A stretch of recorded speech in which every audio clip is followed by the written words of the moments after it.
durian di sini, sahabat boleh lakukan ya, atau boleh lakukan pemupukan langsung setelah minimal batas waktu 40 hari jika tidak ada stok nutrisi di bawah atau deposit nutrisi ya. Jadi menanam itu semua orang bisa, yang sulit itu kita untuk terus bertahan melakukan konsisten dalam melakukan pemeliharaannya itu sendiri. Karena setiap pekerjaan yang kita kerjakan pastinya tentunya memiliki konsekuensi yang berat, yaitu terletak dalam pemeliharaan kelanjutannya. Dan begitu juga. Assalamualaikum warahmatullahi wabarakatuh. Sampai jumpa lagi ya di video saya, Rudian Putra. Dimana di video ini saya lagi berada di balai benih pembibitan saya sendiri sahabat ya. Ada kelengkeng, alpukat, dan durian. Dan untuk di video kali ini saya akan langsung menanam bibit durian ya, bibit durian lagi. Yang itu hari ada salah satu tanaman saya yang usia baru tanam, mungkin belum ada 1 tahun ya, di bawah usia 1 tahun tuh mengalami kekeringan karena keterlambatannya saya dalam menangani penyiraman pada saat kemarau kemarin sahabat ya, karena banyak yang harus saya rawat ya. Selain itu saja gitu, jadi tanaman yang lainnya seperti cengkeh yang baru tanam pun saya lakukan penyiraman juga di saat kemarau, dan mungkin itu ada kematian. Jadi saya mau langsung sulam dengan bibit yang saya siapkan di sini sebelumnya, yang saya karantina, dan di sebelah sananya lagi juga ada ya, masih saya karantina. Dan di konten kali ini saya langsung akan menanam bibit durian yang bervarietas, bermacam-macam varietas tentunya. Tapi untuk sore hari ini saya akan menanam pada durian duri hitam ya sahabat, tentunya yang seperti ini di sini. Dan saya harus selektif mana-mana yang sudah saya karantina lebih awal, maka itulah yang akan saya tanam ya, dikelahankan langsung. Jadi simak terus videonya sampai dengan selesai sahabat, dan jangan lupa silakan tolong bantu like, comment, share, dan subscribe-nya. Dan bagi yang sudah like, comment, share, dan subscribe, saya ucapkan banyak-banyak terima kasih. Assalamualaikum warahmatullahi wabarakatuh. Jadi di sini saya mau langsung saja memvideokan ya, bibitnya langsung saya mau tanam ini si duri hitamnya yang di lubang yang itu hari saya sudah siapkan lubang tanamnya. Tapi di video kali ini saya tidak akan siarkan ya tentang penanamannya, tentang pengurugannya maksudnya. Dan ini jauh-jauh hari sudah saya siapkan memang, dan sudah dicampur dengan pupuk organik padat dari kotoran ayam broiler yang sudah terkomposing ataupun yang sudah difermentasi jauh-jauh hari sebelumnya sahabat. Agar tujuannya dia betul-betul sehat ya, tidak mengundang hama lagi, dan bakterinya memang betul-betul sudah terurai dengan bahan-bahan fermentasi seperti E4, dan manfaatnya juga di situ daripada E4 untuk mengurai bakteri aktif dari kotoran hewan, kambing maupun sapi, dan kotoran ayam broiler. Dan di samping itu juga menggemburkan satu tanah ya, menyehatkan dan menggemburkan tanah dan memperbanyak mikroorganisme yang ada di dalam tanah atau populasi yang ada di dalam tanah yang dibutuhkan oleh setiap tanaman. Jadi itu saja. Jadi saya sepas leher polybag ke sini ya untuk penimbunannya. Jadi jangan terlalu lebih segini, atau pas leher segini aja. Tujuannya akar serabut yang di atas di sini. Jadi agar tujuannya klorofil dari jauh daun di sini dia dengan proses fotosintesis berjalan dengan lancar dan maksimal karena daripada proses fotosintesis. Jadi klorofil pada daun ini tidak sehat, tidak bagus, maka proses fotosintesis itu sendiri tidak akan bisa terjadi. Maksudnya seperti itu sahabat teorinya. Jadi saya langsung aja melakukan penimbunan pada tanaman duri hitam di sini ke tanaman lubang yang jauh-jauh hari saya sudah lakukan pengelobangan atau penyediaan nutrisi dan deposit nutrisi daripada lubang tanah di sini untuk kebutuhan tanaman durian saya. Silakan terus simak videonya sampai dengan selesai. Dan alhamdulillah sahabat, sudah saya melakukan penanaman atau pengurugan pada durian hitam di sini.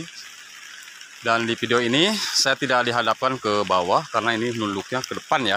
Jadi sengaja saya dihadapkannya ke atas karena di tanah sini adalah tanah yang lereng sahabat ya. Ya, jadi ini sebelum saya melakukan penanaman, saya tanam dengan melakukan pola terasering pada lahannya di sini agar kita dibentuk meja, dibentuk datar. Karena ini lahannya jujur lahan miring ya, sahabat. Jadi langkah utama dan tata caranya untuk melakukan pola penanaman durian ataupun tanaman-tanaman yang lainnya, diusahakan tanahnya dulu itu disediakan nutrisi ya, atau disebut dengan tabungan nutrisi, atau bahasa ilmiahnya deposit nutrisi.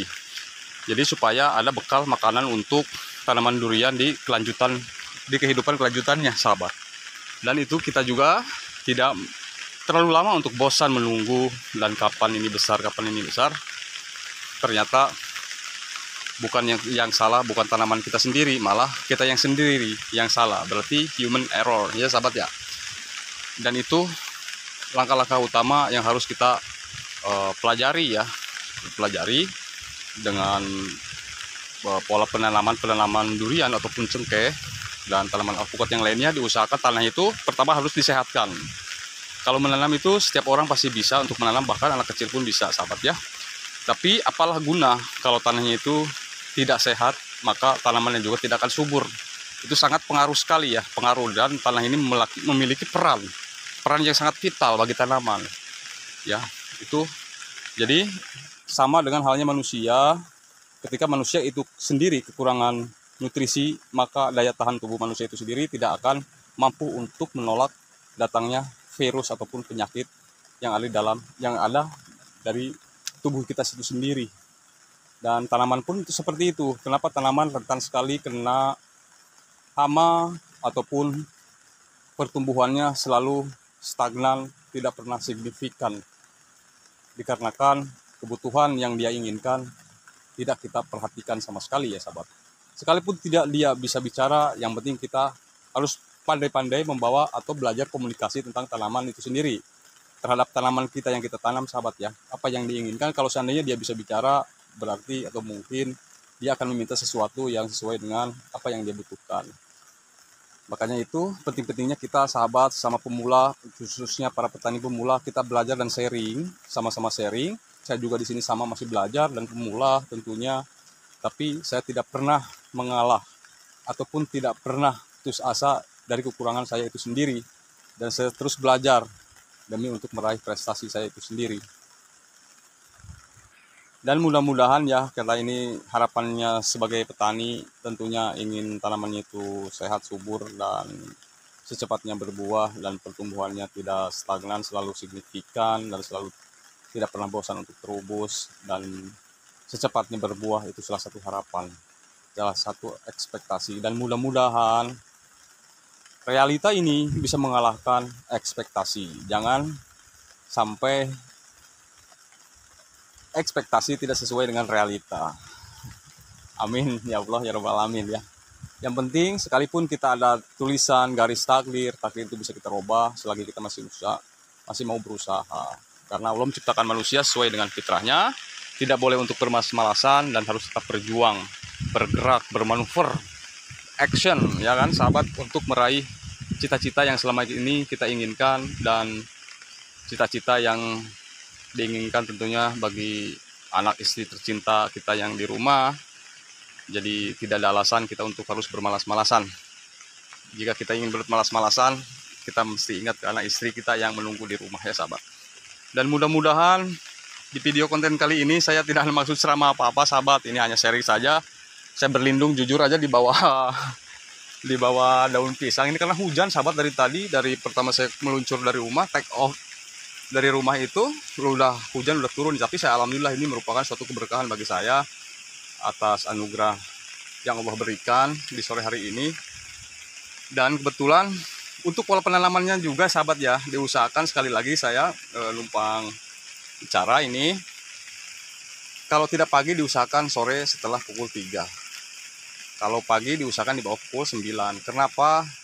Tujuan dan maksud tujuannya itu adalah ketika pagi belum terpapar oleh sinar matahari dan belum terjadinya evaporosi pada tanah itu sendiri, sehingga terus bereaksi melakukan penguapan pada tanah itu sendiri, dan akan mengakibatkan dehidrasi ketika penanaman ini kita tidak langsung disiram ya sahabat. Apalagi hujannya intensitasnya tidak terlalu deras, tidak terlalu keras, tidak terlalu banyak, sering gitu ya sahabat ya.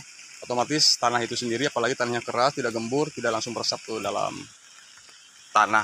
Masih kita perhatikan juga hujannya, kita bisa hitung 1 hari 2 3 hari mungkin sudah maksimal sahabat ya untuk tanah dan tanaman, dan bisa menyerap ke setiap rongga-rongga tanah di sini.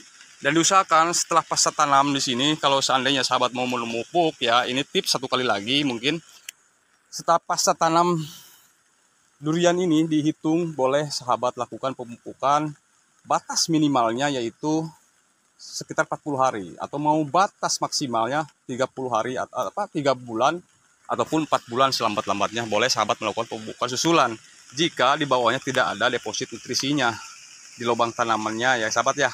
Terkecuali di bawah lubang tanamnya itu ada stok atau spare ya, ada deposit nutrisi untuk kebutuhan tanaman durian di sini, sahabat boleh lakukan ya, atau boleh lakukan pemupukan langsung setelah minimal batas waktu 40 hari jika tidak ada stok nutrisi di bawah atau deposit nutrisi ya. Jadi menanam itu semua orang bisa, yang sulit itu kita untuk terus bertahan melakukan konsisten dalam melakukan pemeliharaannya itu sendiri. Karena setiap pekerjaan yang kita kerjakan pastinya tentunya memiliki konsekuensi yang berat, yaitu terletak dalam pemeliharaan kelanjutannya. Dan begitu juga aduh sahabat, kayak motivator aja saya ya, maaf sahabat ya, ini bukan maksud untuk mengajari siapapun, ini hanya sharing aja dan seputaran tentang durian. Kebetulan mumpung saya di kebun ya sahabat ya, karena ini kehujanan, saya sendirian pula di kebun, dan habis ini saya mau kontrol langsung ke durian yang sudah saya tanam. 1 minggu saya tanam, saya infus dengan air ya 1 liter, dan saya akan periksa karena saya kontrol, takutnya apa, dia airnya tidak habis, hujannya turun, air infusnya tidak habis, airnya turun, akan saya ambil, akan saya angkat ya air yang ada dalam botol itu, takutnya terjadi penjamuran atau pembusukan akar, yaitu jamur upas ya, yang bisa mengakibatkan kematian pada tanaman durian. Dan ciri-cirinya penyakit jamur itu ada juga ya sahabat boleh pelajari, ataupun nanti di tutorial konten video saya selanjutnya akan saya bahas juga tentang penyakit jamur pada tanaman durian. Tentunya pembusukan akar itu bagaimana tanda-tandanya ya sahabat ya. Oke lah, hanya mungkin sampai di sini aja dulu sahabat ya, mudah-mudahan bermanfaat video konten saya, tidak akan lama-lama dan tidak akan panjang lebar juga karena waktu mungkin sudah mau gelap.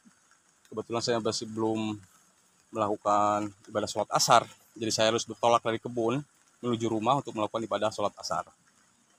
Dan jangan lupa tolong bantu like, comment, share, dan subscribe seperti biasa sahabat, dan kurang lebihnya tentunya mohon dimaafkan sebesar-besarnya karena saya sendiri juga manusia biasa yang tidak pernah luput dari salah dan lupa.